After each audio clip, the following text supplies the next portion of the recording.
Season 8 of Selling Sunset just aired, and episode 3 is already leaving us with a major cliffhanger. We don't have time to waste, so let's talk about it. I think it is no surprise at all that this season is starting off with Chrishell. We all know that she's that bitch. Now, last season, Chrishell was catching a lot of heat for changing and at some points being flat out, downright a mean girl. Mostly to Nicole. And when I posted my reviews on the last season, I found out that a lot of y'all are die-hard Chrishell fans. Look, I love me some Chrishell too. She has worked so hard to overcome so much in her life. I want her to win so bad, like y'all don't even know. But I don't think she needs to be a mean girl to do that. I understand why she has adopted this fuck everybody who doesn't fuck with me attitude. She's been crossed over and walked over one too many times. But I stand by my POV from last season. She went from one extreme to the other. Instead of being a pushover, now she's just rude if she don't like you. Like if you look at her the wrong way, she's like, bitch, did you look at me? And she has everybody backing her because everybody loves Chrishell. And I'm also able to acknowledge that sometimes Chrishell is in the wrong in certain situations. And I noticed that some of y'all die-hard Chrishell fans are not able to do that. For example, I think that she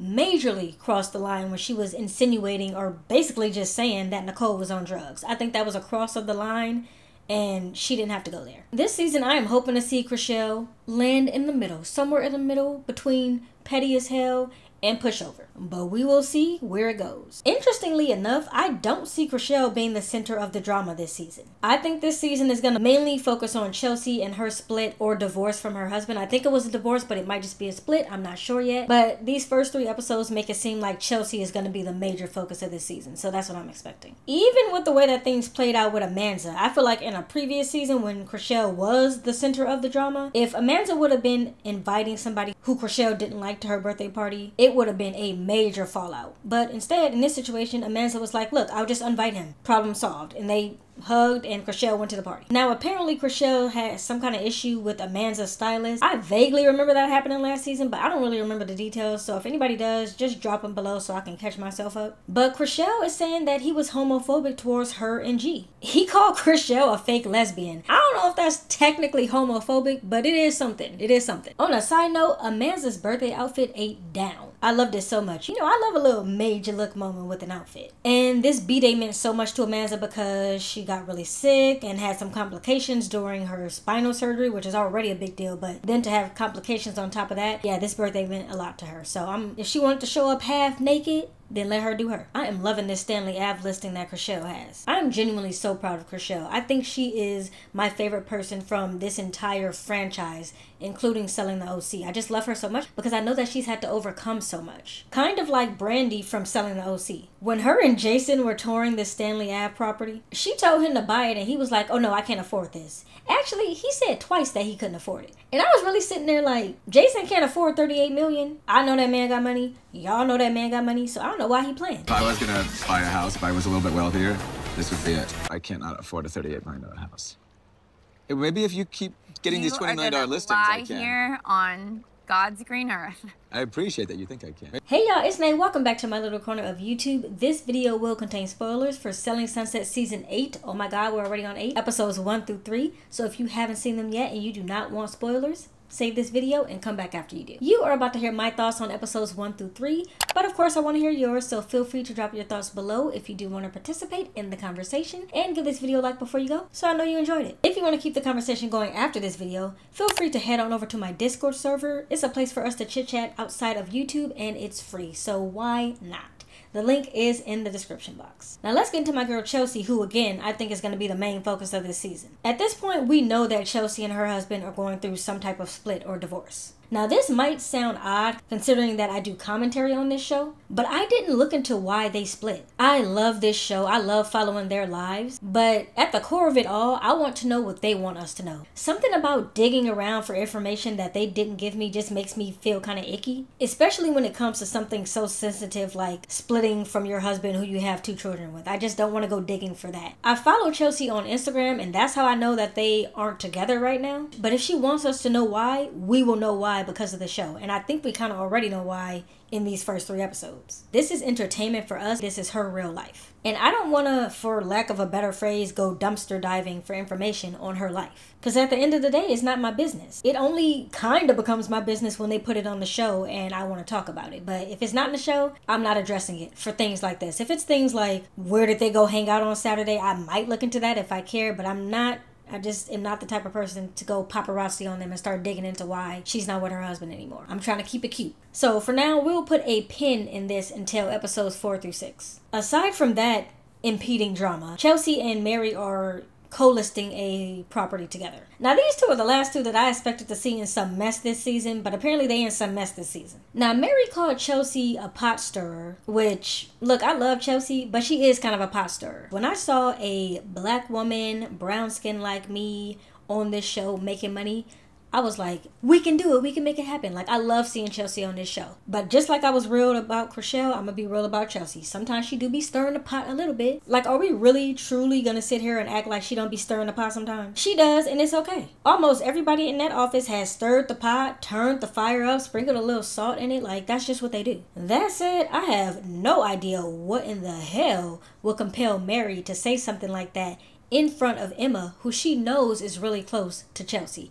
I know that Emma and Chelsea are close just from Instagram, so Mary has to know. Which means she had to know that that was going to get back to Chelsea. So at that point, you just asking for the drama. And now they have this listing together. Chelsea's already mad about that. And Chelsea is showing up to this broker's open as Chelsea. I am no fashion icon. I can barely afford to look at the outfits that they have on this show. Fits are actually one of my favorite parts about this show outside of the houses, because I love looking at the houses, but I love knowing how they're going to dress every season. Especially when you look back at season 1 and you see, oh, they was dressing kind of Forever 21-ish in season 1. Now they like bad bitches. So I love the fashion. Now part of me is like, Chelsea, why would you wear that short skirt? And then another part of me is like, y'all all dress like that. Y'all dress a little risque. The skirt was definitely short, and Mary said a few people came up to her. I didn't see anybody come up to her, but I don't get to see everything. They be editing some stuff out. So maybe some people did come up to her. I don't know. I think a part of it for me, Mary bringing this up is getting dangerously close to she wore that so she deserved it. I had a couple of people come up to me and be like, what is she wearing? You know, it's not professional. Like her button, her hoo-ha is like out. Oh, really? So I'm like, you really shouldn't be commenting on what a woman wears. I understand that it's a work setting, but all of y'all dress, y'all all be having your boobs out, your legs, like y'all, this is how y'all dress. And this is how Chelsea has always dressed. She's very expressive with her sense of style. So the other part of me is like, girl, why are you complaining? And I don't think that women should be told how to dress in or outside of the workplace, really. As I said, I enjoy a nice little risque outfit. You know, I don't go out of my way to show my nipples, but I also don't go out of my way to cover them up. They exist, they're there. If they out, they out. What you want me to do about it? But I also wouldn't have them out at work. But I also don't work at a place like the O Group where it doesn't matter. So you know what I mean? It's like a lot of variables, and I'm just like, Mary probably just should have kept her mouth shut and not said anything about it. It's really not that big of a deal with the O Group. And like, let's be very clear here. They are real estate agents, yes. They're also reality stars. And people love watching reality stars for what they wear. So they're not necessarily held to the same professional attire as other real estate agents might be. And that just is what it is, love it or hate it. I think that Chelsea would have preferred Mary pulled her to the side versus bringing it up in front of Jason and Brett. And now it's like, you got the bosses in on this. Now you're trying to make me look bad. She did feel like it was kind of putting her on the spot or calling her slutty in a way in front of the bosses. And that's kind of like crossing the line a little bit. I think I land in the middle on this situation. I see where both ladies are coming from. But again, all of the girlies dress a little out there. And Chelsea was like, girl, your boobs were literally out the other day. Like, what are you talking about? And did y'all also peep that after that conversation with Chelsea, Mary, whose stomach was out that day, started doing like this, like covering up her stomach. Now, Chelsea had me absolutely cracking up when she said this. You would come to me in front of our two bosses to talk to me about my dress sense when I see your tits out every now and again. And that's perfectly fine because I think you have amazing tits. Nice ass compliment if you ask me. I would love for Chelsea to tell me that. Now, no matter what you say about Chelsea, you got to give credit where credit is due. She showed up to that interview for that house with a client on deck ready to look at the place. At first, I didn't know if that was a good strategy or not because the owner seemed a little caught off guard by it, but they let the person look and they ended up picking Chelsea along with Mary, so they loved her. I love that Chelsea has a very go-getter attitude because I'm the complete opposite of that. I'm very reserved. I might not seem like it on YouTube, but in my career, I'm very reserved. I don't really like speak out that much. So it's so nice to see a woman who looks like me, absolutely fucking drop dead gorgeous. Did I just give myself a compliment? I just say I was drop dead? That's not what I was trying to say, but it came out like that. But anyway, it's nice seeing Chelsea, someone who looks like me, be a go-getter and get the things that she wants. Before everything went down with Mary at Amanda's birthday party, Emma, Chelsea, and Chrishell were having lunch. They were talking about if they were going to go or not, and Chelsea said this. That's why we have our inner circle, our close circle, our people that we trust in, we depend on, and then there's certain people that are on the outer circle. We don't have any expectations for those people because those people are not our friends. Yeah. You know? They are really not fighting those rumors about them being cliquish. And actually, I don't think they're trying to fight those rumors. They're like feeding into them at this point. About that altercation that Mary had with Chelsea at Amanda's birthday party. I don't know why in the hell Romain was there, but he should have let them handle that woman to woman. Woman to woman.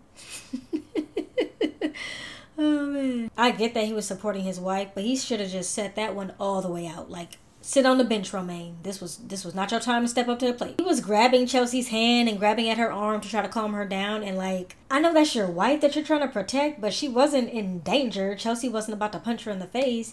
And also, why are you grabbing Chelsea? You're a man. And I know that he wasn't grabbing her aggressively. And I don't think Romain is the type to be like aggressive towards a woman or anything like that. But you're still a man. Grabbing at a woman to try to calm her down. Don't do that. Like, just keep your hands completely off of her. And I really hope Mary checked him about that later, because he needed to be checked on that. And I'm actually kind of surprised that Chelsea didn't check him on it. And now I don't even feel bad that she called him Romeo instead of Romain. Feel comfortable with you guys having... Wait 1 second, Romeo. No. Now, who I do think we're going to be seeing another side of this season is Bree. The ending of episode 3 is really setting Bree up to be the bearer of bad news. And that's putting it lightly. The way that it is being presented is... Bree is going to find out that Chelsea's husband is cheating on her before Chelsea did. Now, I really like Bree. I know that Chelsea and Bree had that whole Nick Cannon situation. If you're unaware, Bree has a son, a baby, by Nick Cannon. And last season, her and Chelsea got into this whole tiff because Chelsea doesn't like Nick Cannon. She thinks that he is actively bringing babies into this world and he's not an active participant in his children's lives. And I gave all my thoughts on that last season, but just as a quick recap, I tend to agree with Chelsea in the sense that you can't physically be present for all of those kids if they're not by the same mother. So Nick Cannon is producing a lot of children whose lives he will not be an active participant in. You could try to argue with me about that, but I'm firm on that. I agree with Chelsea on that. But I'm not gonna dislike Bree because of that. I like Bree. Everything I've seen about her on the show tells me that she's a great mother. She's a hardworking woman, and I like her. Whatever kind of relationship she's in is none of my business. Just like Chelsea's relationship would be none of my business if it wasn't on this show. Nick Cannon ain't on this show. I ain't worried about Nick Cannon. I think Bree's a good person and I want to see her on the show. I am happy that Jason was able to get her back, and I desperately, like, I am begging.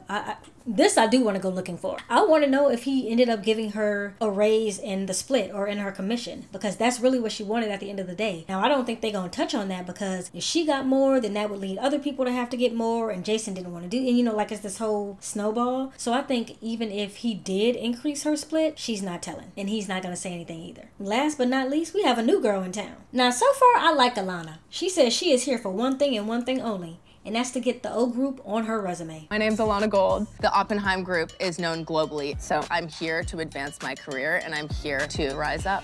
And I can respect that. She owns a town though, so she's not starting from the bottom or nothing. It's not surprising or anything that she's working at the O Group. She probably has connections. She might know a person who know a person who know a person. Because if you own a town, you got money. She's either a silver spooner, which we already know how I feel about them, or she married into money. Either way, she got the money. I'm gonna bet on the fact that she had the money before marrying, because her last name is Gold. So I'm thinking somewhere along the line she has some ancestors who were dealing in gold. Because a lot of last names are just descriptors of what your ancestors did. Like if you meet someone with the last name Blacksmith, somewhere along the line, someone in their family was a blacksmith. Some people have last names that are slave names, so you can trace that right back to the plantation. Like I have a friend from high school whose last name is White, and well, we know why her last name is White, and she's a black girl, and it's because somewhere along the line, one of her ancestors was a slave, and they got the last name of their owner, owned by the white man, and that's how that name happened. So I think Alana has some gold in her family. But we know how I feel about the Silver Spoon babies. They were never not gonna make money. Their life is literally nepotism, so I'm not really like super excited that, like, I'm not as excited for Alana as I am for Chrishell, someone who had to claw her way to the top. She is, as Geo from the OC office would say, a little green. She's a little new, but she's a hard worker. And I think she's going to be coming for some of these girls' necks in about a year or two. She knew that she was too new to real estate to get that deal that Chelsea and Mary got. But yet and still, she showed up to the interview and she showed up with a gift for the clients. Now, I don't know if that's seen as like overstepping or if it's seen as a good thing, but Chelsea and Mary didn't do it. Then again, Chelsea and Mary have their years of experience to show that they're good at their job, so they don't really need to do, you know, gifts, I guess. But I thought that was a nice touch. As always, you know, I cannot leave without talking about the houses, because that is why we are all here. Well, that's why we all came here initially. The drama kept us, but the houses brought us here. I briefly spoke about Chrishell's house on Stanley Ave. Absolutely obsessed. I mean, it's a $38 million house, so how could I not be? Plus, it had that hidden room, which, like, who doesn't love a hidden room? I love that we got more insight on how the agents actually get listings. Right from episode 1 with the Manhattan Beach property. Jason was explaining and basically showing us how they go about making a deal with the client. We do everything. We have a full concierge service. You know, we can augment staging, artwork, cleaning, photography. We tackle everything. You don't have to hear from us until you get a wire transfer into your bank account. You know, we'd like to bring on a couple of agents that you like.